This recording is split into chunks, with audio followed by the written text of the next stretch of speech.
Mesdames, Mesdemoiselles, Messieurs, bonsoir et bienvenue aux séries éliminatoires de la Coupe Stanley.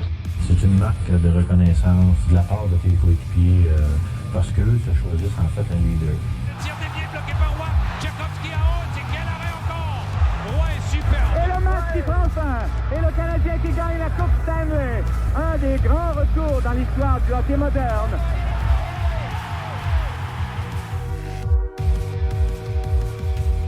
Bienvenue tout le monde dans cette nouvelle édition du podcast Les Glorieux 1er mai 2025. Et ce ne sera pas cette année qu'on va voir la 25e parade de la Coupe Stanley sur la rue Sainte-Catherine à Montréal. Rangez vos chaises par terre. C'est pas là que ça se passe. Pour discuter de l'actualité chez le Canadien, faire le bilan de la saison et même un petit peu le tour de la Ligue nationale, pour m'accompagner, Alexandra Philibert. Salut! Salut! Et Rick Springhetti. Bonjour tout le monde. Bonjour, bonjour. Avant qu'on jase, faut que je fasse entendre de quoi. Si le silence passe pour couper le monde en deux, vous savez tout faire pour ça. C'est pas parce qu'on n'a pas de Jerry qu'on n'aura pas de Jerry.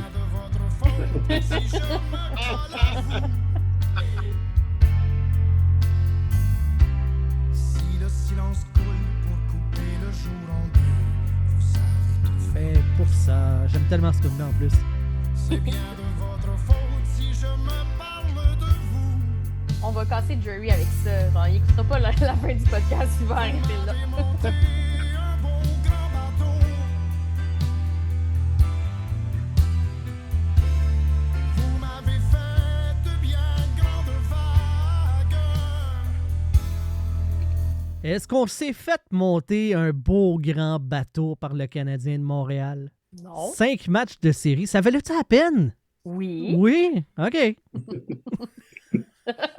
Pas d'explication. Oui. Ben non, mais en fait, tu sais, c'est de l'expérience. Tu sais, ces jeunes-là, ça a l'air juste comme c'est juste 5 matchs, on n'avait pas rapport là. Oui et non, dans le sens qu'on n'a pas volé notre place, on l'a travaillé pour être présent dans les séries. On le savait que les chances étaient quand même très faibles de passer les Capitals. Quoique, on a été quand même dans le coup pas mal tout le long de la série, somme toute. À plusieurs égards, là, pas toutes. On s'est fait barder assez solide. Mais ces 5 matchs d'expérience-là, ça en vaut pratiquement une dizaine pour les jeunes. Parce qu'ils vont se dire, hey, on est capable de le faire, puis ça montre aussi ce qui attend le Canadien dans les prochaines années. Puis cette nervosité-là de vivre les premières séries, ils le vivent là. Tandis qu'admettons, l'année prochaine, on refait les séries, mais la nervosité, elle va débarquer. Parce qu'ils vont avoir eu cette expérience-là. Fait que moi, je pense juste que c'est positif. C'était du bonus, là. Parce qu'en théorie, on ne devait pas être là. On devait juste être dans le mix auquel je ne croyais pas. Puis finalement, ils se sont rendus en série. Je veux dire, on le prend. Oui, c'est plate, ils ont perdu. On aurait aimé ça qu'ils gagnent, mais moi, je ne vois que du positif. Toi, Rick? Moi, je suis 100% d'accord avec Alexandra. Je veux dire, si tu ne ferais pas les séries, tu es tous bien fini dans les 5 pires équipes de la Ligue. Point de la ligne. Puis on sait qu'à ce stade-ci de leur reconstruction, Montréal ne sont plus là, des 5 pires équipes de la Ligue. Alors, tant qu'à finir 14e, 15e, faisons les séries. Au moins, tu as une valeur de quelque chose. Je pense que les joueurs, comme vous avez dit, ils ont appris quelque chose. Je pense aussi que ce que j'ai trouvé intéressant, c'est que c'était, je pense au mois de décembre, il était la 31e meilleure équipe de la Ligue. C'était le désastre. Bien, allait bien. Ils ont remonté la pente. Après ça, c'était la période des échanges. Puis Nick Suzuki s'est tenu debout avec Kent Hughes. Puis il a dit, écoute, je crois en cette équipe. Je crois qu'on n'est pas obligé d'échanger des joueurs. Je pense qu'on est capable de se rendre en série. Ils ont réussi leur but. C'est une confiance importante de penser que tu es capable, puis de le mettre en place, puis de réussir ton but. Il ne fallait pas s'attendre à beaucoup une fois les séries commençaient. Il ne faut pas oublier que Washington, c'était, je pense, la 3e meilleure équipe de la Ligue en termes de points, ou 4e, puis ils ont fini avec 22 points plus que Montréal. On sait que c'était la meilleure équipe. Montréal commençait à ressentir le poids de se battre pour une place des séries. Les blessures ont commencé à monter. C'est un manque d'énergie aussi, là, parce qu'à force de revenir de l'arrière, parce qu'ils ont fait ça souvent, ils se sont battus pour aller en série, puis là, rendus en série, ils ont continué à revenir de l'arrière. Ça prend beaucoup de jus. Mixé à toutes les blessures, on le sait qu'Anderson est blessé depuis vraiment un long bout en plus. Le Carrier qui n'a pas été très, très épargné dans cette série-là non plus. Gallagher avait une blessure, je pense que c'est les côtes cassées. Ouais, il y a une côte, ouais. Gallagher. C'est ça, tu sais, à un moment donné, ça finit par s'accumuler, puis veut pas, Dobèche a fait vraiment une belle job pour les circonstances et tout, mais peut-être que ça aurait été différent avec Montembeault, on le saura jamais, mais tu sais, le timing de cette blessure-là est vraiment plate aussi, là. Et l'autre point aussi, c'est que c'est une équipe qui, à part le premier trio, n'avait pas vraiment de support. Tu avais le trio de Suzuki, puis après ça, tu tombais dans des joueurs, des troisième, quatrième trio. Il n'y avait personne pour donner un peu de répit à Suzuki, qui non seulement doit, son trio, je dis au complet, doit charrier l'offensive pour l'équipe, mais souvent, ils vont face aux meilleurs joueurs adverses. Alors, ils sont en train de bien jouer défensivement, tout en faisant des points. Alors, puis le coach des Capitals l'a dit aussi. Il fallait qu'on compte ce trio-là, puis on ne peut pas le faire tout le temps, mais le but, c'était de mettre mon meilleur trio contre leur meilleur trio, puis ma meilleure paire défensive contre ce trio-là. Puis ça, c'est comme un super compliment, maintenant. Ah oui. C'était pas mal long aussi, la façon qu'il vantait le Canadien. Je pense que ça a duré 3 minutes et 10 secondes, ils ont compté. C'était pas mal bien. Ouais, c'est ça. Son début, il a fait comme attendez, question, là, des affaires à dire. C'était juste comme check des fleurs! Des fleurs! Ah ouais, au Canadien! D'habitude, c'est quoi les équipes? Ils se sont bien battus, non. Là, c'est comme non, attendez, là, je te déroule le tapis pour ceux autres, là.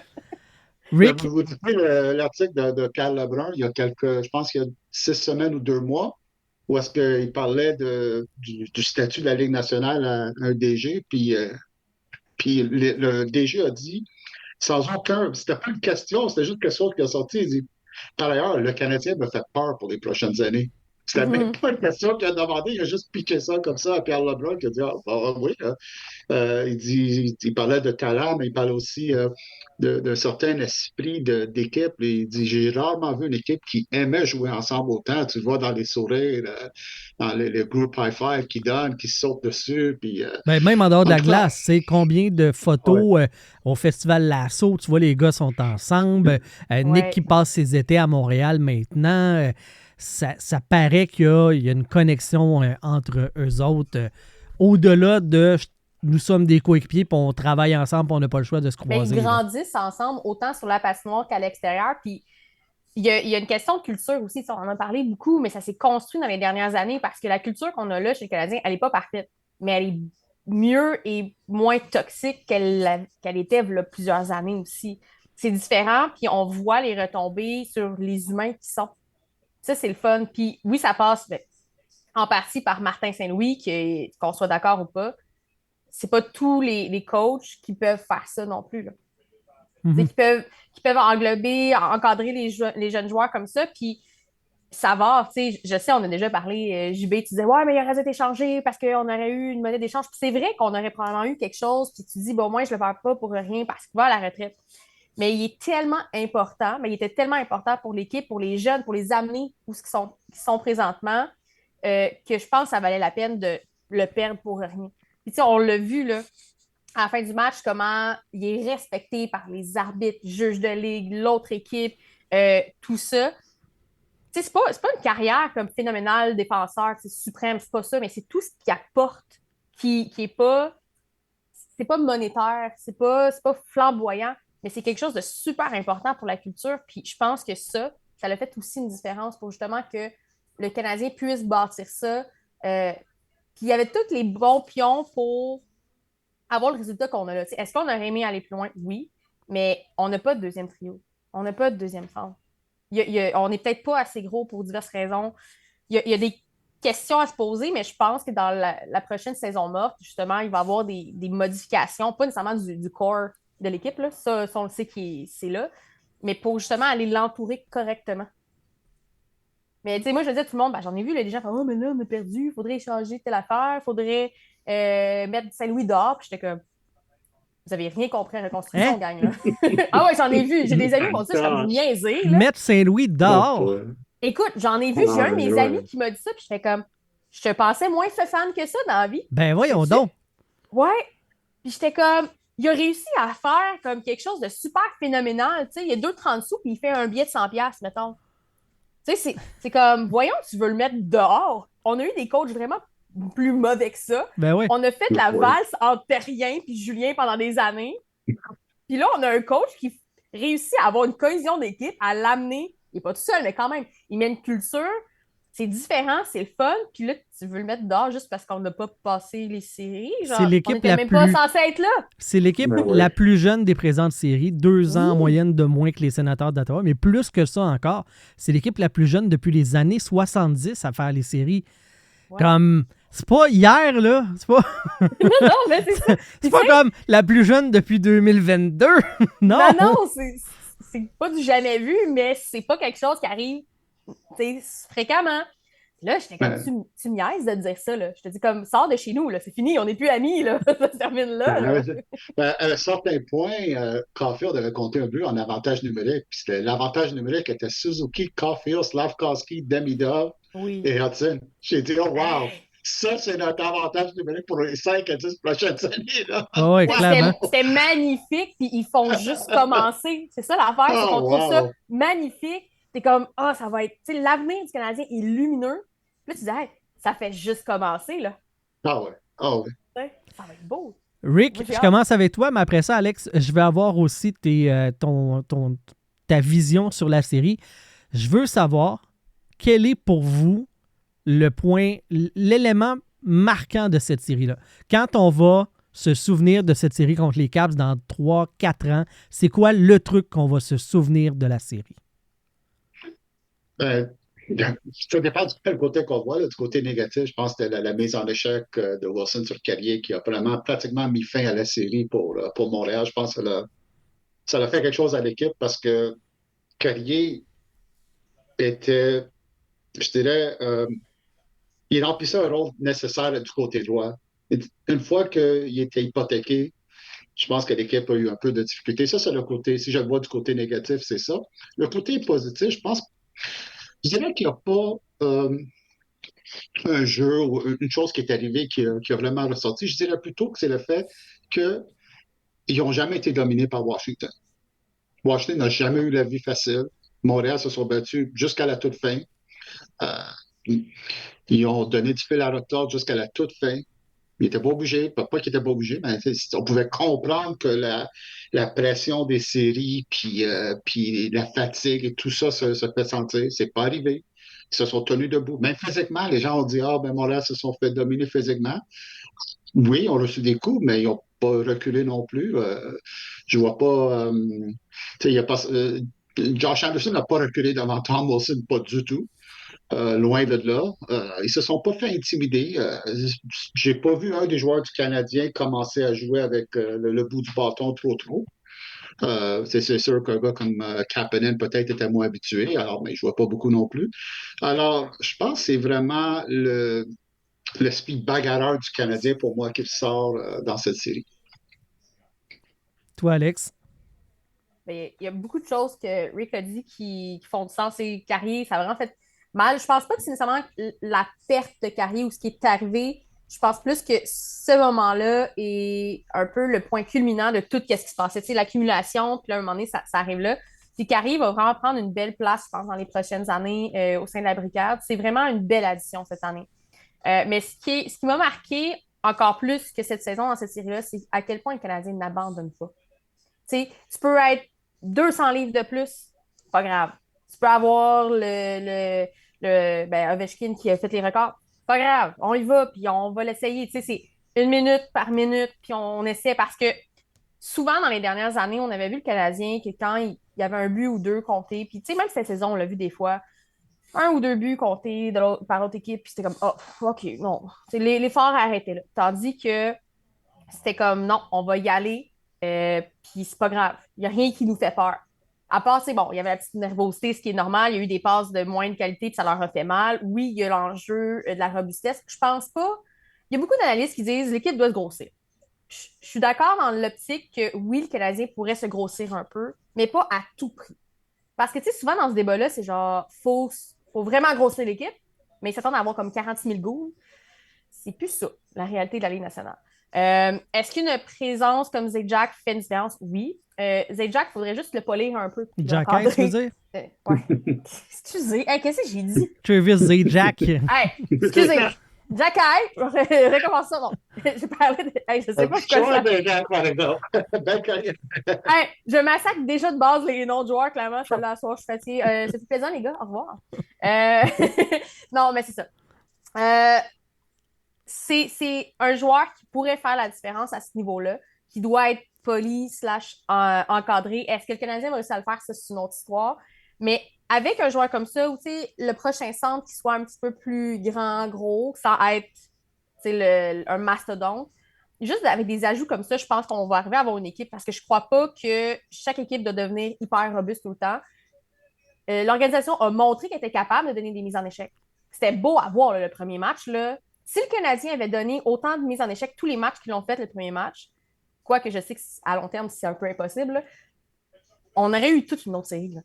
Parce que ça faisait mal aux Caps. Puis les Caps, bon, se sont ajustés, mais ils ont rushé, là.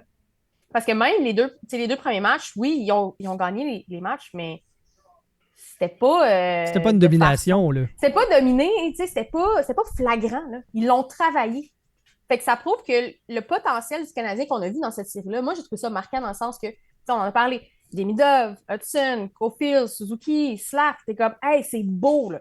On le sait, puis ça fait juste commencer parce que Demidov a pas joué longtemps là, encore avec eux. Là. Ils viennent d'arriver. Fait que là, tu fais juste regarder ça, puis tu fais, OK, mais avec les autres bons morceaux qui nous manquent, ça va être complètement fou. Mais il faut s'y rendre. Sauf que le potentiel qu'on voit là, le futur de l'équipe montréalaise n'a jamais été aussi lumineux que ça depuis un crise de bout. Mm-hmm. Puis je pense que c'est ça qui m'a marqué. Puis c'est sûr que moi, j'arrivais avec l'idée de c'est un bonus, ces matchs-là, c'est pas grave. Okay, je voulais vraiment qu'on gagne. Puis il y a eu le match où Anderson s'est ramassé avec Wilson dans le match. Je veux dire, c'est un match d'anthologie. Puis je parlais avec mon père qui a 64 ans, puis il fait je me rappelle même pas de la dernière fois d'un match comme ça. Ben, bon, il y en a eu une couple, là, mais ça fait tellement longtemps qu'il était comme.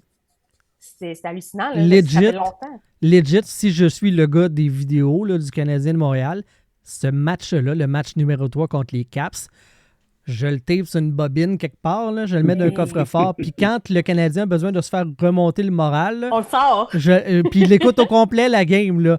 Ça, là, c'est une copie carbone de ce que vous devez. Ouais. C'est l'idéal que vous devez atteindre et vous l'avez déjà fait. Exact. Vous êtes capable d'y retourner. Mais ça, c'est marquant. C'est parce que si ça a eu lieu, c'est que ça peut exister. Ouais. C'est qu'on a une base pour ça. Après, c'est juste de continuer à peaufiner ça. Puis, tu sais, j'ai pas... Oui, j'avais une tristesse que la série se termine, mais en même temps, j'étais comme, hey, c'est cool ce qu'on a vécu. On devait même pas se rendre là. Ce match-là a été hallucinant. Il y a plein de petits trucs, tu sais, qui vont suivre, je pense, dans la prochaine saison aussi, tu sais, de voir sur le powerplay, Demidov, Hudson, mais on le voyait déjà, Caulfield, qui a repris sa place avec l'absence de Laine. Fait que, je sais pas, on dirait que j'ai pas de négatif à dire parce que c'est juste des trucs. Ben, il y en a peut-être pas de négatif, là. Ben, tu sais, le négatif, en fait, c'est du négatif que tu contrôles pas. C'est les blessures qui sont arrivées. C'est la malchance parce que le nombre de buts que, clairement, ça aurait dû peut-être rentrer puis ça n'a pas rentré parce que Thompson, qui je ne comprends pas pourquoi il était dans le filet après sa blessure, ok, je ne comprends pas ça. Mais écoute, c'est correct. Il est fait en caoutchouc. Hey, clairement, mais il tu sais, les bonhommes, tu peux étirer les pattes et les jambes, là, puis il revenait, là. Quand t'es lâché, là, il est fait de même, comme, lui. Je peux pas croire. Il a pas faké ça, là, on le sait tout. Fait que je comprends pas, mais ce que je veux dire, c'est des choses négatives comme ça que, de toute façon, tu n'avais aucun contrôle là-dessus. Peut-être, je pourrais dire négatif, les passes de qualité, ça n'a pas été top pour le Canadien. Là. Des fois, c'est la passe de trop, puis à force de faire les passes, tu perds la qualité, tu perds la confiance.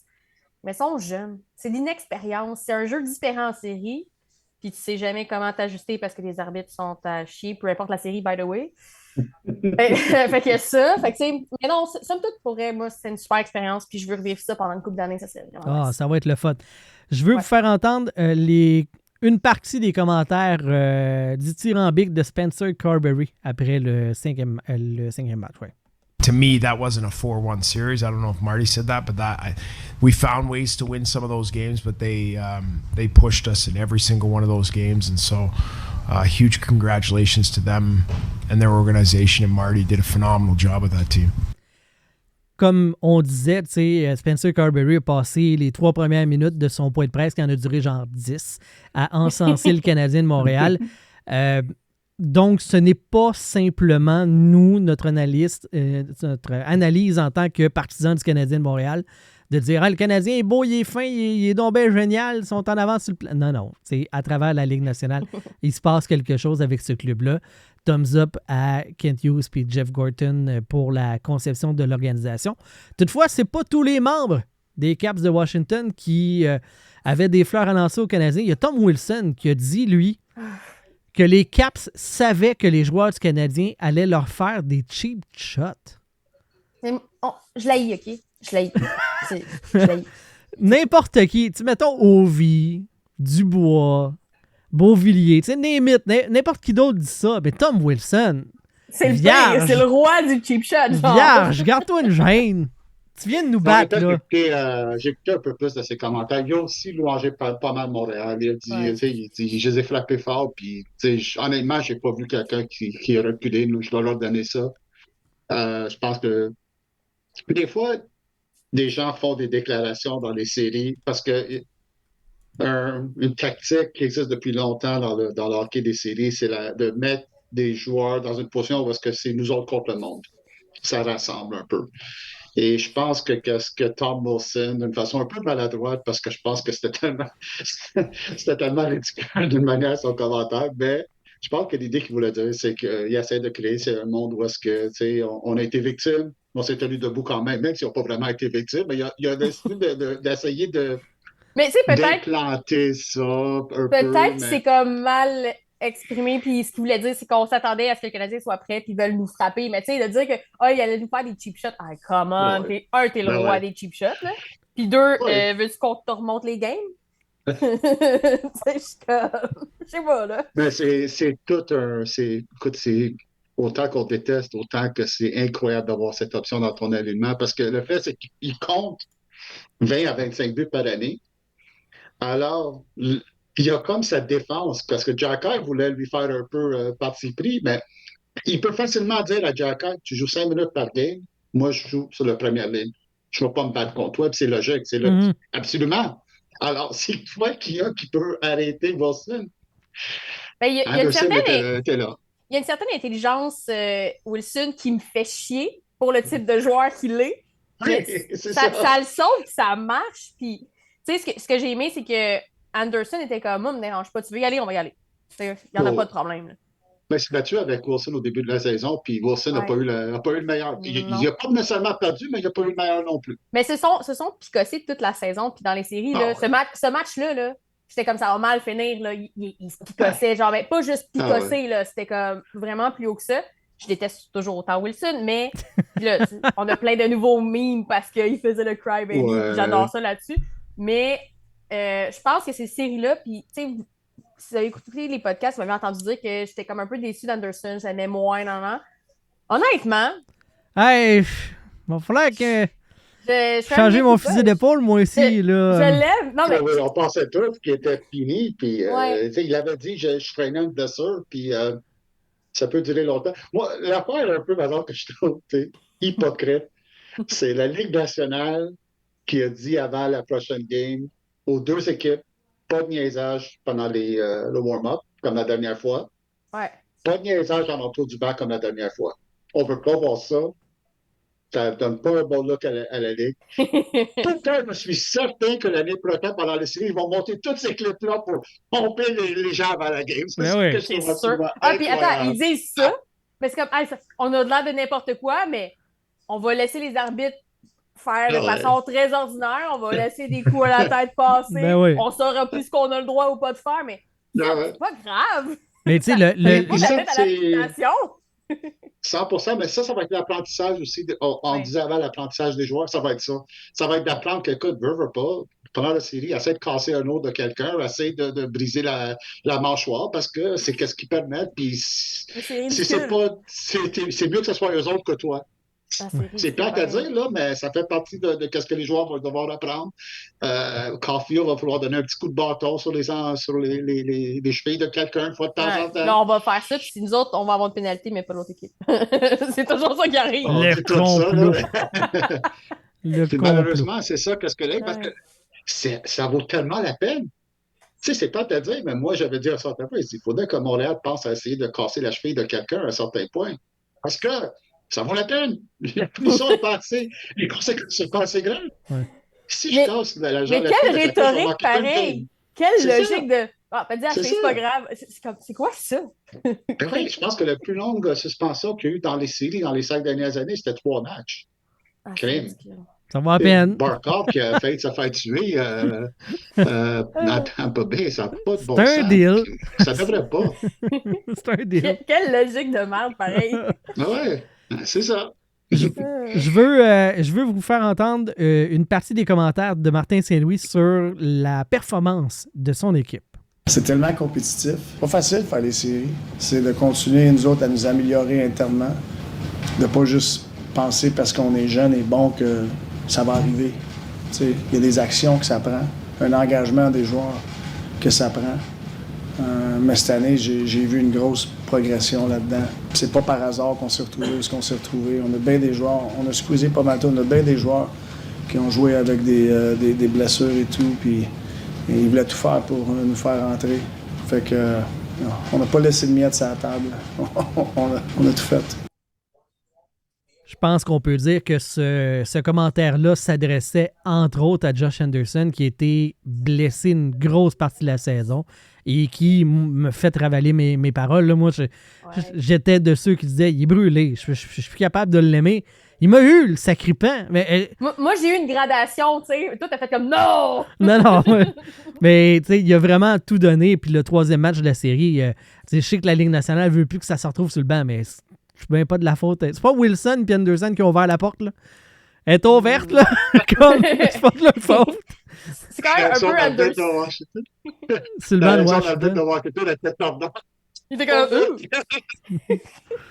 Mais... tout était parfait de ce moment-là, sérieusement. Ah ouais. C'est comme... T'aurais essayé de faire la même chose que t'aurais pas réussi, honnêtement. Là. Mais c'est parfait. Sauf qu'en même temps, c'est du hockey de série. Fait que oui, il y a des choses comme ça, des débordements qui vont arriver. Mais si ton... Tu sais, moi, je suis à l'aise avec le fait qu'en série, ça soit un peu plus rough. Ça me dérange pas parce que, bon, c'est différent de la saison. Ce qui me dérange, c'est qu'il y a des choses qui ne devraient jamais passer, que ce soit en saison ou en série. Puis que là, un moment donné, ils font comme « Ah, ben je vais juste coller les hors-jeux, le reste, pas grave. » Puis des fois, ben je vais faire « Ah, on va faire un peu. » Non, sois cohérent, puis on va avoir du jeu robuste, on va avoir du jeu enlevant pareil, mais que ce soit saison régulière ou série, les coups à la tête ou les coups qui sont dangereux comme ça, là, on peut juste les coller that's it. Moi, là, je ne comprends pas, puis ça me rentre pas dans la tête que ça soit pas le même sport en saison pas en série. Que tu arrives en saison, puis le livre de règlement, il est ça d'épais, puis tu arrives en série, puis c'est un post-it, tu sais. C'est pas normal, c'est pas le même sport, parce que tu arrives en saison, puis tu peux t'en sauver, te qualifier pour les séries avec un excellent power play.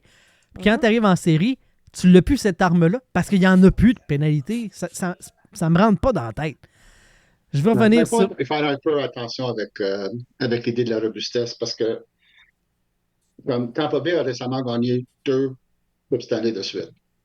Puis pour le fun, parce que je m'en souvenais de l'alignement un peu, mais je suis allé voir leur meilleur joueur, à part Victor Edmond, là, c'était pas très gros. Stamkos était 6 pieds, 190 livres. Braden Point était 5 pieds 11, 185 livres. Kucherov est seulement 6 pieds 1, 190 livres. Ça prend juste comme 1 ou 2 joueurs un petit peu plus gros, là. Pas trop. Ouais. Juste pour dire que tu en ajoutes un petit peu, puis il y a des petits joueurs qui sont capables de frapper comme des gros joueurs. Ça dépend de la dimension que tu as. Fait que c'est plus d'apprendre aux joueurs à être capables de le faire. Tu sais, si Slav, là, il catch que le gabarit qu'il a, là, sans tomber dans le « je frappe tout ce qui bouge », juste ça fait une différence. Un Anderson en santé, oui, j'ai adoré ces séries. Il était vraiment bon à fur et à mesure la série avançait. Il a mais commencé à mettons qu'il fait ça dans la saison. Régulièrement, oui.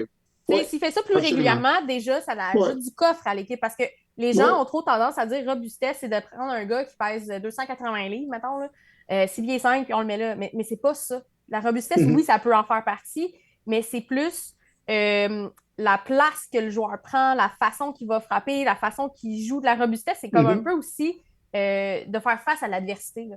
C'est que oui, tu as la finesse avec le bâton, mais comment tu joues en défense? Comment tu contres l'autre joueur? La robustesse, c'est beaucoup plus gros que juste du poids. Mais je pense Absolument. qu'il y a un message qui est redondant dans les médias.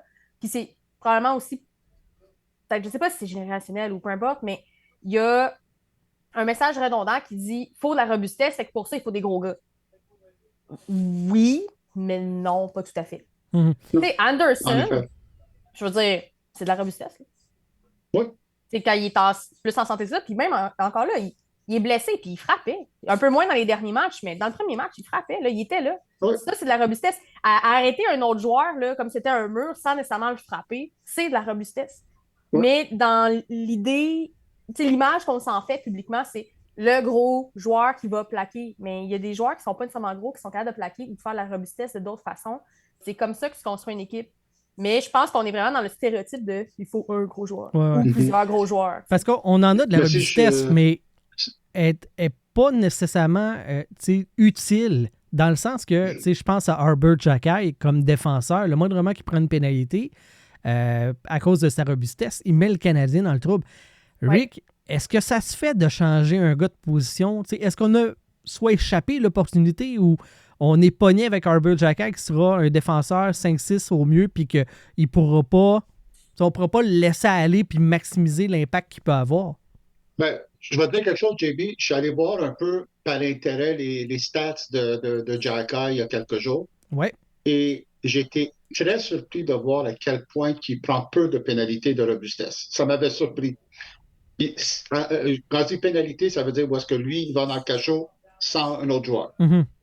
Ça n'est pas aussi souvent que je pensais.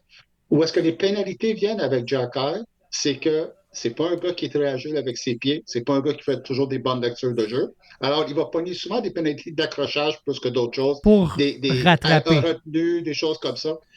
Dans son cas, c'est de mieux jouer au hockey, va l'aider à diminuer ses pénalités, va lui donner aussi plus de glace. Mm-hmm. Le problème que tu as avec Xhekaj en ce moment, c'est que si ton top 4 est en santé et est capable de jouer, tu peux garder Xhekaj dans l'alignement dans ta troisième paire parce que tu peux le protéger. Tu peux l'utiliser dans les bons moments.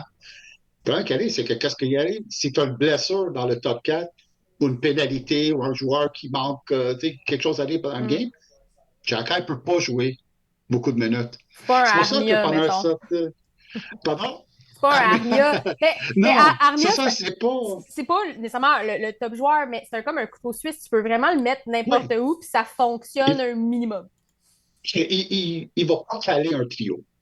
Mais si Xhekaj est obligé de jouer même 14-15 minutes, t'es pas mal dans la chenoute parce que l'équipe est souvent dans sa zone défensive lorsque Xhekaj est sur la glace. Et ça, c'est stressant. Alors, c'est pour ça que Struble jouait plus pendant un certain temps, des fois, même sur la troisième paire. C'est que s'il devait prendre un peu plus de minutes, il est plus capable. Ça va être ça le défi de Xhekaj. Comment est-ce que tu peux l'emmener à s'améliorer un peu comme joueur? Peut-être que la solution était de le garder à Laval plus longtemps dans le passé, puis de le faire jouer plus de minutes. De lui donner une belle place pour prendre cette expérience. Là, tu es un peu pogné entre les deux feux, puis c'est encore plus difficile à protéger un défenseur qu'un attaquant. C'est le deuxième problème que tu as avec lui. Mm-hmm. Alors, j'espère tellement que Montréal va trouver une façon de l'emmener un petit niveau mieux dans son jeu global défensivement pour qu'il puisse avoir un rôle dans l'équipe. Et là, il devient beaucoup plus utile. Parce qu'un gars comme lui, Xhekaj, ça me rappelle un peu un Shea Weber, pas assez de jeu, mais en termes de robustesse. Shea Weber se battait, quand il était plus jeune, peut-être 2 fois par année. Mais ces 2 fois par l'année, c'était un massacre. Mm-hmm. Et ça gardait tout le monde sous contrôle le reste du temps. Ce serait bien que Xhekaj puisse être ce joueur de là. Juste pas 3 à 4 fois par année, mais 3-4 fois qui comptent. Et après ça, tu penses juste à jouer au hockey. Mais ça va être un gros défi, ça. Mm-hmm. Rick, je vais pas te mettre sur le spot, là. Parce que moi, je connais c'est quoi ta job, là, mais ça se commande comment un cœur? Parce que Patrick Laine, il a manqué de cœur en série. Je pense qu'il aurait pu continuer à jouer si c'était donné. On l'a tassé, mais d'après moi, là, c'est fini. Il ne rejouera plus avec le chandail du Canadien. Je pense qu'on va faire ce qu'il faut pour le tasser. J'en reviens pas. T'arrives au Centre Bell avec la foule, t'es en série, tu peux... c'est où que ton cœur va se mettre à battre si c'est pas dans les séries pour le Canadien de Montréal? Je ne vois pas comment est-ce que ce gars-là peut revenir, surtout dans le genre de culture que le Canadien essaye de bâtir. Rick, ça se commande-tu quelque part sur Amazon ou un cœur? Ça y en prend un. Je pense que Patrick Laine ne sera jamais un joueur. Rick, ça prend une transfusion cardiaque pour l'aîné, OK? Non, ça ne sera pas un joueur. Mais écoute, sans être j'aime pas utiliser, je suis vraiment pas un insider, là, je vous dis tout de suite. Je connais quelques personnes. De ce que j'ai pu comprendre, sa blessure au genou était pas mal proche d'aussi pire que celle de Reinbacker, que lui s'est fait opérer. Laine ne s'est jamais fait opérer. Il a essayé de jouer à travers ça parce que ce qu'on entend, c'est qu'il voulait vraiment jouer parce qu'il avait manqué tellement de temps, puis il s'est senti apprécié, alors il voulait faire quelque chose pour essayer d'aider ça se l'équipe. défend comme décision. Ça peut se comprendre. Puis je ne sais pas si vous avez vu probablement quand ils ont donné le joueur du match à Josh Anderson après le match numéro 3. Je ne sais pas si vous avez vu le clip. Non. Il y en a-tu qui l'avaient vu? Non. Ça va passer, puis Laine n'a pas joué cette partie-là. Et la 4e partie, je pense que c'était. Et lorsqu'ils ont donné le joueur du match à Josh Anderson, derrière lui, il y avait Patrick Laine et il applaudissait Josh Anderson à une main. Alors, il gardait la main haute et il tapait seulement en dessous du l'avant-bras. Mm-hmm. Comme s'il n'était pas capable d'utiliser son autre main. Ouais. Mais ils l'ont dit qu'il était blessé à la main aussi. Je pense qu'il y a des circonstances. Je pense qu'il était quand même blessé. Là. Est-ce qu'il a fait la différence avant ça dans la série? Non. Non. Un des plus grands défauts de l'aîné, outre qu'on dit qu'il n'y a pas de cœur, c'est qu'il se démotive très vite. En fait, c'est que quand il arrive quelque chose qui ne fonctionne pas, puis surtout que, mettons, il est sur le power play, puis c'est censé fonctionner, puis que là, c'est la seule place que ça fonctionne normalement, puis que là, en plus, ça ne fonctionne pas, il sombre dans un genre de tornade d'émotions, là, puis il devient encore plus nerveux. Puis qu'est-ce qui arrive quand un joueur devient plus nerveux? C'est encore plus d'erreurs. Puis l'aîné... Il devient paralysé, il ne bouge pas. Oui, mais c'est ça. Il ne fait pas d'erreur, il ne bouge pas du tout, il fait rien. Là. C'est aussi pire. Puis le problème aussi, c'est que l'aîné, vu qu'il a la réputation qu'il a, ben, on le voit 2 fois plus. Est-ce que c'est fini avec le Canadien? Je ne sais pas. À voir. C'est juste que moi, j'ai apprécié revoir Caulfield à sa place dans le powerplay. Ça faisait vraiment une plus grande différence. Même quand l'aîné est là. Ça fait une plus grande différence, je trouve, Caulfield à cette position-là plutôt que l'aîné. Est-ce que l'aîné est bon en powerplay? Oui. Mais il faudrait voir si lui, on ne peut pas le mettre ailleurs ou dans la deuxième vague ou d'une autre façon. Oui, 100% d'accord. Il reste 1 an à son contrat. Là. Oui. À la limite, on peut vivre avec. 100%. Puis ça, c'est une question, de l'extérieur, on n'est pas capable d'évaluer, mais de l'intérieur, si on apprend à connaître l'homme, on connaît la situation des blessures, c'est là où Montréal doit analyser ça. Et si après avoir discuté avec lui, tu as vraiment l'impression qu'il veut s'améliorer et qu'il a vraiment un besoin, là, tu dois t'asseoir avec lui et il doit comprendre, là. Prends quelques semaines pour récupérer tes blessures, là, mais ta saison morte, ça doit être la saison morte où est-ce que tu travailles le plus fort que tu as jamais travaillé dans ta vie. Tu dois perdre 15 livres au moins parce que tu manques beaucoup trop d'agilité. Beaucoup trop. Les jeux meurent quand il est sur la glace parce qu'il n'est jamais capable de se rattraper. Il n'est jamais capable d'aller à la rondelle le premier. Il n'est jamais capable d'avoir une avance. Mais pourtant, il n'est pas si gros que ça, l'aîné. Hein? Mais peut-être qu'il n'est pas capable de tenir. Je pense qu'il est 240 livres ou 235 livres. J'ai pas vu son poids. Il donne juste pas cette impression-là. Peut-être qu'il est comme un peu long. Je pense qu'il est 6 pieds 3, alors c'est peut-être ça. Alors peut-être qu'il a besoin. Et surtout, tu dois travailler ton corps comme tu n'as jamais travaillé ton corps beaucoup avant. Là, je veux te dire, travaille ton endurance, travaille ta force physique. Il faut vraiment, vraiment que, surtout l'endurance, parce que ces chiffres, après 15 secondes, là, il n'est pas là du tout. Là. Il n'est pas capable. Et ça va être, s'il veut jouer, puis s'il a encore le goût de jouer, là, c'est une question des fois que les gens se sont posés dans le passé, il va le faire. Si tu n'as pas l'impression qu'il est vraiment motivé ou si tu penses qu'il cherche des excuses, mais là, peut-être qu'il vaut mieux de le soumettre au ballottage ou l'échanger, garder 50% de son salaire à une équipe, quelque chose comme ça. Ça va être ça vraiment de l'intérieur. Cette année, en fait, quand il est arrivé, il était un peu priorisé parce qu'il venait combler un trou. Parce que c'était un peu ça. Moi, je le voyais vraiment comme un joueur de il est là 1 an ou 2, ça va être ça permet juste de faire la transition. Mais là, où est-ce que l'équipe est rendue?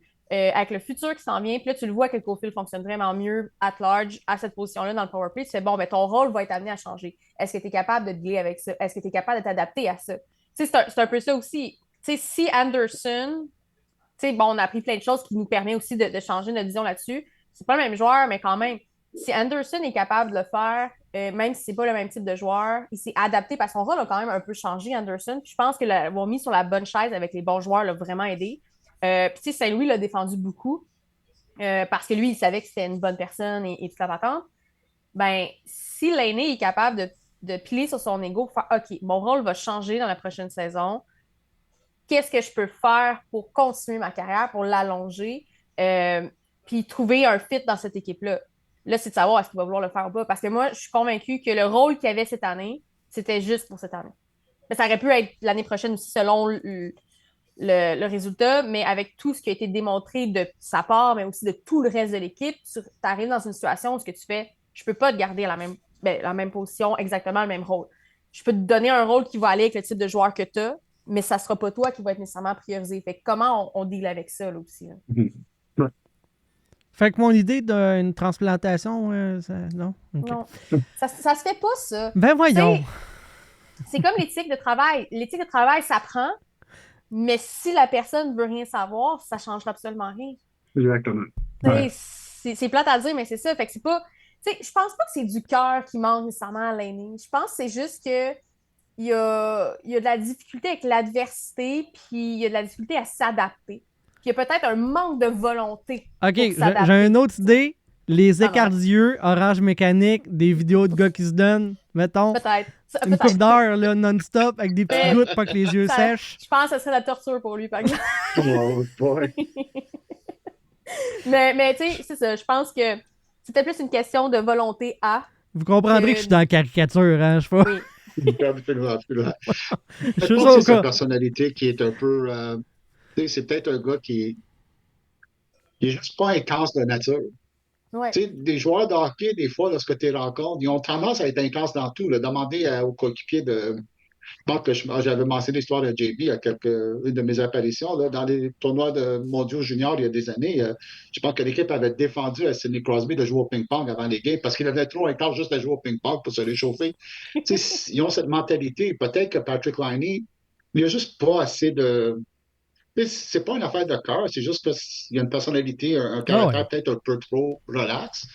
Mais ça, c'est toutes des choses à l'interne qu'ils vont devoir évaluer à Montréal. Puis je pense que ça va vraiment être une décision, même pas à Kent Hughes, ça va être une décision de Martin Saint-Louis qui va dire à Kent Hughes, oui, je peux travailler avec ça. Ou juste, non, c'est vraiment pas possible dans cette équipe-là. Parce que, encore là, on a un gros changement parce que, comme on vient de voir, le hockey des séries, c'est très différent. Est-ce qu'il est capable aussi de jouer avec cette sorte d'intensité? Peut-être qu'il veut, mais il l'a pas dans lui, puis ça va être... va falloir être honnête. Ouais. Donc, je veux qu'il réussisse dans la vie, je veux qu'il soit heureux, son histoire m'a vraiment touché, mais ça ne veut pas dire que le hockey de la Ligue nationale est pour lui. Peut-être que c'est une autre place qu'il est plus à l'aise. Ouais. Puis peut-être qu'il n'aime pas autant le hockey qu'il aimerait l'aimer. Tu sais, des fois, c'est ça aussi. Tu sais, dans un job, tu dis, hey, la job est parfaite, mais hey, c'est pas ça. Oh, oui, non, je sais. Moi, je connais 2 amis qui sont médecins, puis c'est pas ça qu'ils voulaient faire dans la vie, mais ils étaient tellement bonnes, c'était facile pour eux autres qu'ils sont devenus médecins par la force des choses, parce que sinon, ça aurait été de gaspiller leur potentiel. Tu fais comme, ben oui, mais ton bonheur, c'est important aussi. Fait que souhaitons à l'aîné du bonheur, puis on disait, faut que le gars il se réinvente potentiellement pour continuer d'avoir une place. David Savard, lui, a fait ça tout au long de sa carrière, même avec la diminution de ses capacités. Il a démontré qu'il était quand même capable d'amener quelque chose à l'organisation, même si c'était plus difficile sur la glace. Quelques mots de Martin Saint-Louis sur David Savard. C'est un privilège pour moi, coacher le Canadien de Montréal, puis de voir ces jeunes-là, puis d'être à côté d'eux autres, les voir grandir. C'est une job que je prends au sérieux, mais c'est un maudit bon groupe. Puis notre jeunesse, ça serait jamais où ce qu'elle est présentement sans un David Savard. C'est important ce que Martin Saint-Louis vient de dire là. David Savard, son impact allait au-delà de ce qu'il était capable d'amener sur la glace. C'est la retraite pour lui. On a vu les arbitres, les joueurs des 2 organisations saluer la fin de cette belle carrière-là pour un gars qui Rick, je pense que tu es un des premiers à le spotter dans le junior puis de prévoir qu'il y aurait une carrière dans la Ligue nationale. Je veux savoir qu'est-ce qui vous a le plus impressionné par rapport au passage de David Savard avec le Canadien de Montréal. C'est quoi que vous allez retenir puis qu'est-ce que vous souhaitez pour lui pour la suite? Est-ce que c'est un rôle de coach, de consultant? Est-ce que vous voulez qu'il reste avec l'organisation? Je vais te laisser y aller, Rick, vu que tu le suis depuis son hockey junior. Ah oui. Dès l'âge de 17 ans, j'ai pensé que ce gars-là avait un futur dans le hockey parce que il fait tout ce que aucun jeune joueur rêve de faire une fois rendu dans la Ligue nationale. Il reçoit des coups, il bloque des tirs, il sacrifie n'importe quel talent offensif qu'il avait.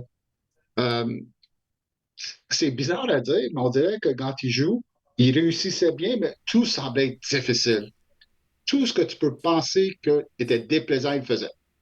C'est lui qui, comme je dis, jetait devant les rondelles. C'est lui qui allait dans les coins. C'est lui qui se battait pour la position devant le filet adverse. C'est le type de gars qui, des fois, n'avait pas peur de lever le ton. On l'a vu, je pense, au début de la saison. Il a littéralement crié après Dak, après une pénalité qu'il y a eu, qui a mené un but. C'est aussi le type de gars qui euh, est bon à représenter ses coéquipiers envers les entraîneurs. Même à 17 ans, à Moncton, il faisait. C'est lui qui était le porte-parole des joueurs. Puis ça, c'est une équipe qui avait un paquet de vétérans. Là. Puis c'est lui qu'on avait demandé avec le gars. C'est une présence qu'il a. Écoute, c'est vraiment, lorsqu'on parle de se sacrifier pour l'équipe, ça, c'est l'image parfaite de Savard. Je pense que c'est un gars qui mérite notre respect pour avoir fait des choses que personne ne voudrait faire. Pour son futur, j'ai aucune idée qu'est-ce qu'il veut faire. Je pense que c'est un homme de famille. Une des raisons pourquoi il est venu jouer avec Montréal puis il n'était vraiment pas été intéressé à aller nulle part d'autre, c'est que ces jeunes devenaient un peu plus vieux puis son côté québécois francophone était important pour lui. Alors, il a décidé de revenir ici pour cette raison-là. J'admets ça beaucoup, beaucoup. C'est des bonnes valeurs. Et il fera qu'est-ce que ça est en train de faire. Vraiment, là, c'est aussi simple que ça. Là. Toi, Alex? J'ai une petite stat à dire avant. Vas-y. Qui concerne Savard, OK? Parce que des fois, pendant que vous parlez, je vous écoute, mais je suis multitâche, puis j'ai vu de quoi popper sur mon cellulaire. C'est RDS qui dit ça. C'est depuis 1967, il y a toujours eu au moins un Savard dans la Ligue nationale. Un joueur avec le nom de famille Savard. Tu as eu Serge Savard, André Savard, Jean Savard, Denis Savard, Marc Savard et David Savard. Je trouvais ça chouette comme stat. Qui n'est pas une stat vraiment de David Savard, mais ça l'implique. Ça l'implique, je trouvais ça cute, fait que je me suis dit pourquoi pas le. Je trouvais ça cute, tu sais, c'est comme les Savard sont représentés. C'est des bonnes personnes, les Savard, puis c'est talentueux, fait que c'est dans la Ligue nationale depuis tout ben, c'est drôle là-dedans parce que, tu sais, il y a Marc Savard qui était 0-1 francophone. Je sais, je le sais. C'est juste très drôle comme stat, ouais. C'est pas une vraie stat, je trouvais ça sympathique, mais moi, je l'aime, David Savard. Puis ceux qui ont écouté les autres podcasts le savent que je me suis ostinée avec JB. Oui, moi, je l'aurais benché, échangé. Oui. Puis ce qui s'est passé dans les séries et la façon que ça s'est terminé pour lui et toutes les fleurs qu'il a reçues prouvent mon point. C'est qu'il y avait une valeur qui n'est pas calculable, qui n'est pas monétaire. Puis, tu sais, il s'est fait appeler Papa Savard là, par plein de joueurs. Là. C'était vraiment le papa de l'équipe. C'est même Dubois, là. Il l'a dit, il dit, c'est plus que juste quelqu'un qui m'a accueilli chez eux quand je suis arrivée avec Columbus. C'est un frère, je connais sa femme, je connais ses enfants parce qu'il l'a vraiment pris sous son aile, puis il l'a, je veux dire, encadré, là, mais c'est pas tout à fait ça. Il l'a aidé, il l'a supporté. Oui, je me souviens que Zach Werenski a déjà dit que le coéquipier le plus important pour son début de carrière, c'était David Savard aussi. Exactement. Là. Puis dans un contexte où ce que le Canadien est une équipe très jeune, puis je réitère encore ce que Saint-Louis a dit, nos jeunes n'auraient pas été ce qu'ils sont présentement, ou du moins pas au même niveau, s'ils n'avaient pas été là. Parce que son apport, c'était plus que juste ce qu'il faisait sur la glace. Puis oui, il faisait des trucs que personne ne voulait faire. Peut-être qu'il s'est dit ça. Hey, personne ne veut le faire, mais c'est utile, ça va me permettre d'être dans l'équipe nationale. On va le faire. Je ne suis pas sûre que c'est ça que c'est dit exactement. Là. Je pense pas qu'il y ait quelqu'un qui fait comme hey, aller me mettre devant l'époque. Mais il était là, il faisait un job, puis je pense qu'il le démontrait aussi par l'exemple. Voici ce que je fais pour aider mon équipe.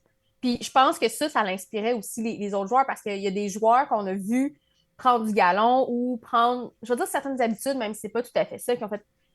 Ils ont commencé à peut-être bloquer plus de tirs ou à faire X, Y, Z parce qu'ils ont vu quelqu'un le faire et qu'ils ont vu que ça fonctionnait. Puis je pense aussi que, tu sais, il y a des leaders silencieux. Bon, Savard n'est pas toujours silencieux, on le sait, il a crié après des joueurs. On l'a vu. Mais c'était pas crier pour gosser. C'était crier parce que c'est un passionné, puis il est dans l'émotion, on le voyait beaucoup là-dedans. Mais je pense qu'il y a aussi un côté de leader silencieux dans l'optique que c'est des choses qu'on ne voyait pas sur la glace. Mais l'organisation le voyait. Avec les jeunes, avec ce qu'il apportait, le calme, l'expérience. Puis ça, c'est des choses qui ne s'achètent pas nécessairement. Puis, en fait, ça ne s'achète pas, point. Mais dans le développement, ce que le Canadien était, je pense que c'était vraiment parfait de le garder. Puis faire, hey, c'est tellement un bon joueur pour tout ce qui apporte sur et en dehors de la glace. On va y faire cette fleur-là. De toute façon, on l'aurait échangé puis il aurait été malheureux. Puis je pense qu'il ne méritait pas de l'être. Et je pense sincèrement qu'il va rester d'une façon ou d'une autre dans l'entourage canadien. Il y a eu des rumeurs là, que supposément il aurait déjà signé quelque chose, mais on en prend puis on en laisse. Mais ça se peut. Ça se pourrait qu'il soit dans un rôle un peu comme Paul Byron a eu après sa carrière. Carrière qui a été écourtée, mais c'est un peu ça. Je pense que David Savard, si son corps avait continué à être là, il aurait continué 1 an ou 2 encore. Mais son corps l'abandonne, comme plein de joueurs de hockey, puis il fait « Hey, je peux plus continuer de même. » Parce que tu penses aussi à ce qui s'en vient les années plus tard. Tu as des enfants, je sais pas quel âge ils ont les enfants à savoir, mais il y a tout ça, puis il est juste « Hey, je suis rendu au bout de ça. » Fait qu'il va y avoir une autre phase dans sa carrière. Est-ce que ça va être d'être coach? Peut-être pas tout de suite, peut-être être consultant, puis après, il y a plein de choses possibles, mais je pense qu'on va le revoir. Il y a une importance chez le Canadien. Les joueurs vont vouloir le revoir d'une façon ou d'une autre. Ils vont vouloir qu'il soit intégré jusqu'à une certaine limite, là, parce que ça reste qu'il ne jouera plus. Mais cet impact-là, dans le développement de l'équipe dans les prochaines années, peut être très important. Puis je pense qu'il est hyper estimé. Ça dépasse les stats, ça dépasse la glace. Puis moi, je suis juste contente qu'il ait réussi. Il y avait un petit rêve, ils l'ont dit, de faire les séries avec Montréal. Puis il a réussi à le faire, même si c'est juste 5 matchs. Puis je pense que juste ça vaut son pesant d'or pour lui. Puis même Ovechkin, il a fait comment être sûr que tu ne vas pas rester 2 ans de plus. C'est comme... Peut-être qu'il dit ça juste pour dire de la merde, parce que des fois, Ovi, c'est ça qu'il fait, mais je pense pas dans ce cas-là. Parce qu'il y a trop de messages partout qui sont de la même affaire. Que, hey, il est important, il a fait ci, il a fait ça, c'est un bon Jack. Les arbitres vont souvent aller shaker la main là, quand un joueur prend sa retraite, mais c'est plus quand c'est un joueur de plus haut niveau. Mettons, entre Savard et Crosby, il y a plus de chances que les arbitres serrent la main à Crosby. Là, je sais que c'est vraiment un gros contraste, mais c'est juste pour imager. Mais pour qu'un joueur comme Savard, en fin de carrière, qui n'a pas nécessairement les stats flamboyantes, puis qui fasse ça, moi, je pense que juste ça, c'est porteur d'un gros message qu'il n'aurait jamais été échangé, OK? JB, il fallait qu'il finisse sa carrière à Montréal. Je deal avec, là, c'est correct. Là, ils l'ont pas fait. Là. Ça a prouvé mon point, moi j'adore ça. Up, là, mais il y a une chose importante là, qu'il faut penser aussi, en termes de hockey. Montréal, dans les dernières années, ont gradué beaucoup de jeunes défenseurs. Je pense que je ne m'en souviens pas d'avoir vu une équipe dans les dernières années, à part peut-être Chicago, avec tellement de jeunes défenseurs. Goulet, Hudson, Struble. Les 3 ont commencé avec David Savard comme partenaire. Harris. C'est vrai. Chaque fois qu'un nouveau défenseur venait, c'était toujours avec David. Jacky, il a commencé avec David Savard comme partenaire. Il y a une raison si c'est toujours lui qui est avec les nouveaux. Il y a une raison. Il faisait la même affaire dans l'hockey junior. Même avant de 17 ans, on l'avait mis avec un jeune défenseur de 16 ans qui était vraiment doué à l'attaque, mais c'est un gars qui se promenait un peu à gauche et à droite des fois, qui sortait de la position. David Savard était toujours le gars steady, qui savait comment dealer avec ça. Et je suis convaincu que Hudson, Goulet, Struble et Jacky n'auraient pas développé si bien, si rapidement, sans avoir David Savard à leur côté. Je suis 100% d'accord. Maintenant que les séries sont finies pour le Canadien, que la saison est terminée, il faut se tourner vers l'été. J'ai ma petite liste de magasinage. Je veux savoir, Rick, Alexandra, si vous êtes d'accord avec ce que moi j'ai mis dans la to-do list de Kent Hughes. Pour moi, ça prend un 2e joueur de centre. ça prend un défenseur droitier, de préférence un stud en défensive, pas un gars offensif, là. Quelqu'un qui va être là pour bloquer les attaquants adverses, et ça prend de la robustesse en attaque. D'autres choses à ajouter, des nuances à apporter, Rick? Non, c'est exactement ce que Montréal a besoin en ce moment, définitivement. C'est des choses qui sont un peu difficiles à trouver, mais sont difficiles à trouver, mais que Montréal ont ce qu'ils ont, qu'est-ce que tu as besoin pour trouver ces affaires. Alors, ce que je veux dire, c'est que 2 choix dans le 16e et 17e pour le moment. Je pense qu'ils ont 2 choix dans la 2e ronde, 3 choix en 3e ronde. Alors, puis des jeunes joueurs dans ton organisation qui peuvent intéresser d'autres équipes. Alors, tu as des outils pour trouver ça. Du côté droit, qu'est-ce que je voudrais savoir? Ça va plutôt dépendre de ce qui va arriver du côté gauche, qui va décider ce qui va arriver du côté droit. Je m'explique. En ce moment, Hudson joue à la droite. Est-ce que Montréal veut le retourner à la gauche? Ça va être une chose qui va décider. S'ils veulent retourner à la gauche, mais là, c'est qui part? Ça va-tu être Madison? Je ne sais pas. Alors, ça, c'est le type de choses qu'ils doivent évaluer à long terme et décider à ça. C'est trouver aussi l'équilibre entre les jeunes et les vétérans, je veux dire comme ça. 100%, absolument. Linebacker, je pense qu'il s'en vient et moi, je suis convaincu que dès l'an prochain, si le genou est en bonne santé comme il faut, et je m'attends que ce soit bien correct pour l'année prochaine, je pense que facilement, je vois David Linebacker comme le 2e joueur du côté droit. Je pense que si Hudson reste du côté droit, ça va être Hudson Linebacker qui arrive du côté droit et ça va être excellent. Il est 6 pieds 3, il est 210 livres linebacker. De plus en plus, il commence à montrer un peu de chien. J'entends. Il a donné quelques coups déloyaux. J'ai entendu ça en série. Premier match du Rocket, qu'il était rendu mean. Un peu moins timide, mais surtout beau patineur, tellement bon à la relance. La rondelle ne reste pas longtemps dans la zone du Canadien lorsque David Linebacker est sur la glace. Ça va être un gros morceau qui va arriver. Puis ça, c'est quelque chose que le Canadien a besoin. Là. Oui. De la relance rapide, parce que des fois, on reste longtemps dans le territoire et ça fait mal. Ah oui. Puis juste d'enlever aussi une couple de minutes à Matheson, parce qu'il n'est pas mauvais, Matheson, mais là, il joue beaucoup trop de minutes. Fait que là, à un moment donné, absolument. Erreur par erreur, puis ça fait mal. Fait que si, mettons, tu fais juste comme rebalancer ça, tu retrouves le Matheson qu'on aime, là, en théorie. C'est intéressant. À l'attaque, encore là, est-ce que Florian Jacquet va peut-être faire l'équipe? Il est drôlement impressionnant, mais il n'a pas joué longtemps. Puis c'est pas un gars qui est venu avec un super. Écoute, moi, quand ils l'ont repêché, j'ai dit, on l'a repêché parce que c'est le frère de l'autre. Écoute, ses statistiques étaient rien de fameux dans le hockey junior. Je ne comprenais pas, mais mon Dieu que c'est adapté. Puis j'ai regardé hier la partie de Laval tout en regardant la partie du Canadien. Puis on fait une longue entrevue avec Pascal Vincent. Et savez-vous, il n'a pas parlé de la robustesse du tout de Jacquet pendant tout le temps. Ah ouais? Il a parlé de son attention aux détails, son intelligence sur la glace, sa capacité de lire le jeu. Ça, c'était fabuleux. Ça, j'ai adoré ça. Parce que c'est pas ça qu'on a besoin. Non, c'est pas la Ligue nationale avec la robustesse. Mais ouais. Si c'est ça, qu'est-ce que tu emmènes, là, tu ne joueras pas dans la Ligue nationale parce que tu vas jouer, puis ça va durer 2 saisons, ça va être terminé. Là. Max. On sait qu'il a la robustesse, mais le reste, il est capable de faire les autres choses, mais là, tu as tout un joueur. Alors ça devient intéressant aussi, mais le joueur de centre, ça va être le gros défi. J'ai zéro idée qui vont aller chercher, on entend des noms à n'en plus finir. Moi, je suis convaincu que Montréal ont déjà commencé à discuter avec une équipe pour une transaction qui va se concrétiser pendant la saison morte, probablement même pendant le repêchage, parce que c'est comme ça que ça arrive souvent. Tu commences à discuter pendant la période des échanges, et là, tu complètes l'échange pendant le repêchage. Je suis convaincu que Montréal ont quelque chose. Mais là, Rick, tu peux pas me dire que tu connais pas les noms. Là. Le dernier show qu'on était ensemble, on a fait ça. Sortir des noms de joueurs de centre intéressants. Oui, on va sortir un paquet, là, mais je ne peux pas faire semblant qu'un de ces là, c'est celui-là que Montréal va aller chercher. Oui. Ça, on est plugués ici. Nous autres, on est plugués.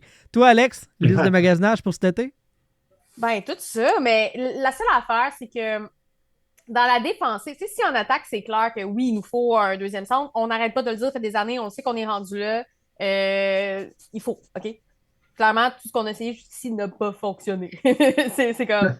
On l'a vu, en série, ça a été vraiment plus flagrant. Je pense qu'il va y avoir du magasinage cet été. Je pense que ça, c'est la priorité du Canadien. Puis je pense qu'ils ne sont pas tant cachés non plus. Oui, de la robustesse, mais tu sais, encore là, je parle de la robustesse dont j'ai parlé tantôt. C'est un truc complet, c'est plus que juste rentrer dans le top et that's it. Ça marche pas. Mhm. Puis de toute façon, le Canadien n'a pas nécessairement ce style-là non plus. Puis ils ont prouvé qu'ils étaient capables de plaquer quand ils veulent. La défensive, c'est un peu plus nébuleux pour moi parce que ça dépend aussi de qui monte ou monte pas. Puis là, ça fait en sorte que mais là, est-ce que tu gardes Matheson ou pas? Moi, je pense qu'ils vont le garder parce qu'à un moment donné, tu as besoin d'un joueur comme ça. Bon, il faut vraiment équilibrer ses minutes parce que ça commence à faire très mal. C'est bien beau, c'est le fun, là, il joue beaucoup, beaucoup de minutes. Puis à un moment donné, je pense qu'il a fait une présence de quasiment 2 minutes, puis ça y arrive trop souvent. C'est le fun, il est là. Puis il n'est pas mauvais. Mais le Matheson qu'on a aimé à Montréal, il ne peut pas jouer autant de minutes que ça. Fait qu'en ayant une. Carrier va être là, puis là, il va être une saison complète. Je pense que Carrier est vraiment là pour un long bout. T'as Hudson, t'as Ryan Barker qui s'en vient, t'as Goulet. Fait que ta défensive s'en vient vraiment nice. Mais là, c'est ça. Est-ce que ces joueurs-là, ils vont être à gauche, à droite, parce qu'il y en a que tu peux switcher un peu. Fait que je pense qu'ils vont vraiment devoir évaluer ça, puis qui pense qu'il va monter. Ça se peut qu'ils le montent peut-être un peu trop tôt, mais qu'ils vont dealer avec ça. Parce que si tu vas chercher un autre défenseur, ce qui est possible, puis ce qui peut être une bonne idée, il faut quand même que tu penses à est-ce que ça bloque quelque chose dans 3 mois? Est-ce que ça bloque quelque chose au camp? Je sais qu'il y a toujours des surprises, puis il faut dealer avec ça. Mais le Canadien, niveau défenseur, a quand même des beaux problèmes. Il va vraiment falloir qu'il évalue, faire bon, ben, est-ce qu'on prend une chance no matter what, qu'est-ce qui arrive? Il y a Mailloux aussi. Je l'aime pas, mais je veux dire, il est là. Semble-t-il qu'il était bon dans le match du Rocket en série. Mais tu sais, je l'aime pas, mais en tant que joueur, je veux dire, il est pas mauvais. Là, ça peut combler beaucoup de choses chez les Canadiens. Je pense pas qu'il va rester long terme chez les Canadiens, mais ça, c'est moi. Puis peut-être que tu me le mettras dans une couple d'années par Alex. Moi, je t'avais dit, il serait là tout le temps. Non, c'est une belle monnaie d'échange. Ça s'utilise de cette façon-là, je pense. Moi, honnêtement, dans le paysage, dans le tableau complet, je pense que Mailloux, c'est celui qui a le plus de chances de partir. Puis pas parce que... Lors de l'entrevue de Pascal Vincent hier, que je vous disais, je pense qu'il n'a pas parlé de Mailloux très longtemps, par exemple. Non, hein? Ça va dire, on travaille son jeu défensif, puis c'est peut-être pour ça qu'il n'a pas été aussi offensif. C'est la seule chose qu'il a dit. C'est comme, il n'est pas mauvais, là. Il n'est pas mauvais, c'est un bon talent, là. Peu importe ce qui s'est passé, moi, je ne l'aime pas pour tout ça. Puis il y a plein d'autres joueurs, je n'aime pas à cause de ça. Mais je ne suis pas sûre qu'il fit à Montréal à long terme, en fait. Puis j'ai pas l'impression que Montréal tripe tant que ça sur lui. T'sais, il a été pris par du monde qui est plus là, puis il aurait jamais dû être pris à Montréal. J'ai jamais trouvé qu'il fitait à Montréal. Mais je suis comme, bon, on l'a, fait que un moment donné, on fait avec. Puis je veux dire, je ne cracherai pas sur un talent comme ça, mais de la façon qu'ils bâtissent l'équipe, pas convaincu que sa place est là à long terme. Ils n'ont pas de l'air à le défendre contre vent et marée. Puis, non plus. Tu sais, c'est pas un Lane Hudson. Je sais que c'est pas le même type de défenseur, mais c'est le principe que... Non, mais en termes de talent, c'est même pas proche. En termes de talent, c'est pas la même chose. Il était un petit peu plus interchangeable, tu sais, dans un sens. Fait que ça va dépendre de ça. Puis à chaque fois qu'il est venu avec le Canadien, il était correct. Mais tu sais, moi, il m'a pas impressionné. Fait que ça va dépendre des décisions qu'ils vont prendre. Mais tu sais, oui, il pourrait commencer la saison à Montréal, puis voir, mais j'ai plus l'impression qu'il va partir. Parce que si tu veux aller chercher ton deuxième centre, je pense que Mailloux doit faire partie de la... de la proposition. Je pense qu'il ne fait pas aussi avec Martin Saint-Louis. Mais combien de fois Martin Saint-Louis a parlé de l'importance il veut avoir des joueurs intelligents, il veut avoir des joueurs qui pensent, il veut avoir des joueurs qui font des bonnes lectures. Puis c'est justement le défaut de Mailloux. Il a la misère à bien contrôler ses gaps, comme on dit avec l'attaquant. Il a la misère à savoir quand attaquer, quand rester un peu plus défensif. Il sort des fois de sa position de base, puis il commence un peu à courir après la rondelle ou suivre la rondelle à la place de suivre sa position. Je pense que c'est un peu la même raison pourquoi que Martin Saint-Louis n'utilise pas autant Jacky que des gens l'aimeraient des fois. Ouais. C'est ces affaires-là que c'est très important pour Martin Saint-Louis. Puis il avait toujours dit dès le début, quand il était engagé par Montréal, il avait dit une chose qui m'avait tellement marqué. Il dit « Je suis moins intéressé par des systèmes et je suis plus intéressé par des concepts. » Je veux que les joueurs, parce que le système te reste trop rigide, le concept te permet de t'adapter à ce que l'équipe adverse va faire. En d'autres mots, je veux que les joueurs pensent, prennent des bonnes décisions. Ça semble pas être le cas de Mayu. Ça semble être quelque chose qui trouve. J'ai l'impression qu'il est dans sa petite case, puis comme moi, je reste là-dedans, puis ça marche. Ouais. Mais à un moment donné, ça va peut-être le rattraper. Mais j'ai jamais cru à Logan Mailloux chez les Canadiens. T'sais, dans la Ligue nationale, c'est une chose, dans d'autres équipes, c'est d'autres choses, mais j'ai jamais cru chez les Canadiens, puis malgré la tourmente, là, même si on enlève ça, je vois pas où ce qu'il fit, puis de moins en moins, en fait. T'sais, mettons, Bergevin serait resté peut-être, mais... Ben, il va peut-être se retrouver avec les Islanders. Il va peut-être vouloir le ramener. Là. C'est ça. Vas-y fort. Ça prend un système de jeu qui est plus standard, de dire, reste sur ta ligne, pense pas trop, juste sois dans le bout, puis essaie d'utiliser ta garnotte, puis ça peut marcher pour lui, mais c'est pas le style de jeu que Montréal semble vouloir imposer dans leur équipe. Juste ça, juste le corps de l'équipe, les jeunes qui sont là, le type de joueurs qui sont, ce qui se construit, la culture, j'ai de la misère à voir où ce qui va fitter à long terme. Là. Je dis pas qu'il ne viendrait pas l'année prochaine, là, mais c'est ça. Fait que je pense qu'au niveau défense, le Canadien a beaucoup de scénarios devant eux autres. Puis je pense que les réponses qu'ils vont avoir suite à l'analyse de la défense vers quoi ils veulent aller, je pense que ça va déterminer un peu quels besoins ils vont répondre en premier, quoi qu'on sait que c'est vraiment le centre, deuxième centre qui vont vraiment focusser là-dessus. Ils l'ont déjà dit, ils veulent aller vers ça, il n'y a rien qui fonctionne, fait que c'est ça. Mais je pense qu'il y a une partie de la réponse dans la défense pour aller chercher ça. Ouais. Mais c'est sûr que Ray Baker, il ne partira pas, là, il va rester. Non. Puis j'ai peut-être, le plus que j'y pense, le plus que dans un meilleur monde, peut-être que c'est le temps d'échanger Madison. Juste parce que, même si je l'aime bien comme joueur, c'est sa dernière année de contrat à 4,5 millions. Il va avoir 30 ans et il va vouloir un contrat de 6-7 ans. Il va vouloir avoir un 9-10 millions. C'est peut-être pas ce que Montréal veut faire en ce moment à long terme. Et la raison pour laquelle je dis que ça pourrait être intéressant, c'est que dans un meilleur monde, peut-être qu'ils peuvent faire un échange, l'impliquer, avoir un bon actif en retour. Retourner Hudson du côté gauche, alors ça permettrait peut-être à Montréal d'écrire un défenseur d'expérience un peu plus robuste pour être le partenaire de Hudson. Tu aurais Goulet, Ryan Backer, peut-être pourrait faire un paire. Et là, qu'est-ce que j'aimerais peut-être? En mettant Alex Carrier sur la troisième paire avec Jacky, ça serait le partenaire parfait pour Jacky parce qu'il est plus mobile. David Savard n'était pas assez mobile pour essayer de compenser pour les erreurs que faisait Jacky. Plus mobile puis plus fiable. Savard était fiable, mais dans le sens que il faut que le gars qui est avec... Là, il faut que je le dise comme il faut. Jacky. J'ai eu un petit bug dans mon cerveau. Je peux pas le massacrer encore, s'il vous plaît. Jacky, il est bon. Il faut le polir un peu, là, on s'entend. Il faut l'encadrer. Fait qu'il faut quelqu'un qui va être fiable. Que s'il y a une erreur, puis à un moment donné, ils vont peut-être s'équilibrer. Tu sais, le parallèle, j'écoutais tantôt On jase à RDS, puis bon, le parallèle de Gilbert Delorme était un peu tiré par les cheveux dans le sens qu'il faisait un parallèle avec Chara, là. Mais c'était juste pour illustrer que au début de sa carrière, Zdeno Chara, il allait nulle part ou presque avec les Islanders. Puis c'est Jacques Martin qui est allé le chercher puis qui l'a encadré comme du monde pour qu'il ait la carrière qu'il a là. Puis peut-être, là, on ne dit pas que c'est le même joueur. Il n'aura pas la même carrière, on le sait tout. Mais le principe des fois, tout ce que ça prend, c'est le bon encadrement pour te recentrer puis d'avoir la trajectoire de carrière qui t'appartient. Ben, des fois, c'est juste ça qui manque. Puis peut-être que dans son cas, c'est ça. Ouais, mais tu sais, Matheson, pour vrai, il pourrait partir. Que, je veux dire, lui aussi, il est interchangeable en soi. Là. C'est juste que ça, il faut se poser la question, c'est quoi l'avenir avec lui? Est-ce qu'on va lui donner 7 ans? Je pense pas. Tu sais, pas avec toute ce qu'on a. Fait que là, tu as des décisions à prendre qui se prennent en ayant le topo complet que nous, on n'a pas là, quand on parle de ça. Oui, exact. Tantôt, Rick, tu parlais des choix 16 et 17. Là. Je veux juste amener le fait qu'avec la loterie qui va avoir lieu le 5 mai, si les Flames l'emportent, mais je pense que c'est même pas 1% des chances, là, le Canadien se ramasserait avec le choix des Panthers de la Floride à la place. Mais théoriquement, rien ne devrait changer, donc 16 et 17.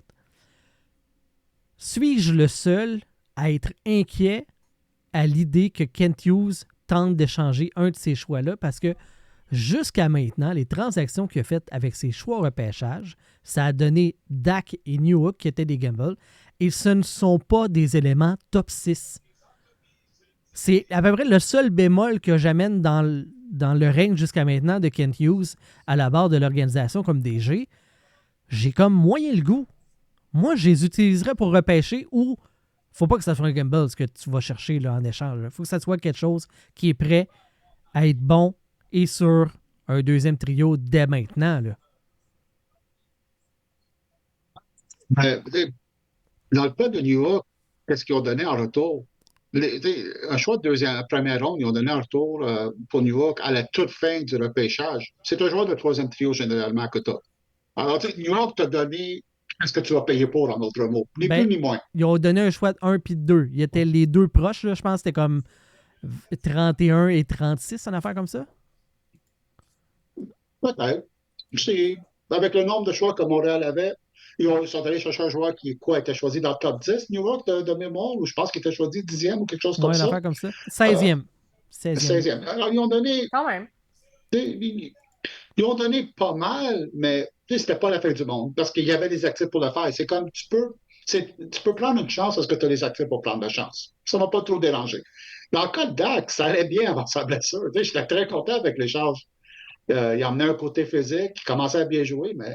Il était dans une bonne trajectoire, tu sais. Honnêtement, ça allait bien. Je pense que Montréal, avec cet échange-là, va avoir plus d'attente. Ils prendront moins de chance. Je suis convaincu de ça. Je suis convaincu que ce sera moins un échange risqué.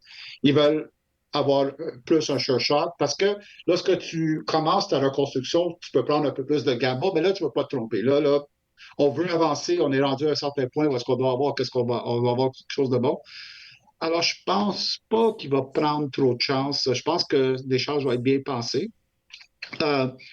Écoute, il pourrait nous surprendre aussi et repêcher. Ça dépend. C'est pas un pêchage qui est fameux, mais il y a des gros gaillards disponibles qui sont intéressants que j'aime bien dans ces rondes-là. Alors, ça pourrait être un choix. Encore, là, comme je disais au début, je pense qu'il y a il y a le début d'une transaction qui s'est discutée avec le Montréal, une autre équipe. Puis je ne sais pas si ça va être qui, mais je pense qu'ils vont vouloir avoir un sure shot plus que dans le passé. Rick, je sais que tu collabores avec recruit.ca. Parle-nous un peu du travail qui s'en vient pour vous autres. Il y a un guide. Quand est-ce que ça va sortir? Ça implique qui? Puis quel travail, toi, tu as fait là-dedans?